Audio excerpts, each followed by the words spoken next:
Thank you. అదే అభ్యర్థులు అంటే ఇందాక చంద్రబాబు గారు మాట్లాడుతూ దాంట్లో తప్పే ముందు ఓటు అక్కడ నేను ఇప్పుడు వచ్చి చేసేటటువంటి దానికి అక్కడ నుంచి నిజంగా ఇక్కడికి వచ్చి వేస్తే తప్పేం లేదు. వాళ్ళు ఇచ్చినటువంటి అడ్రస్ కానీ వాళ్ళ ఓటర్ ఐడి కానీ వాళ్ళు ఇచ్చిన ఆధార్ కార్డు కానీ ఏదైనా ఇచ్చుంటే అవన్నీ కూడా కరెక్ట్ అయితే తప్పు లేదు. అవి బోగస్ అయితేనే తప్పు. తెలంగాణలో ఓటు ఉండి ఇక్కడ కూడా ఓటు ఉండడం తప్పు.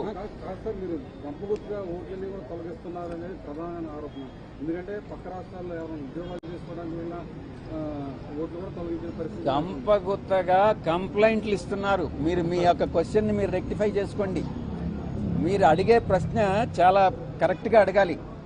గంపగుప్తగా కంప్లైంట్లు ఇస్తున్నారు. ఇప్పుడు మీరున్నారు, మీ పేరేంటి?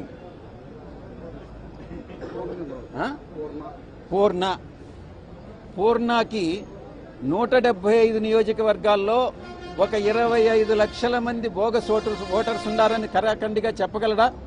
చెప్పలేడు.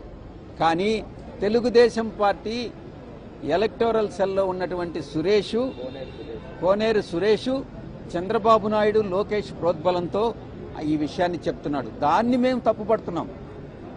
పూర్ణకి అటువంటి అంత అవగాహన ఉండదు, ఆ ఇన్ఫర్మేషన్ ఉండదు. కానీ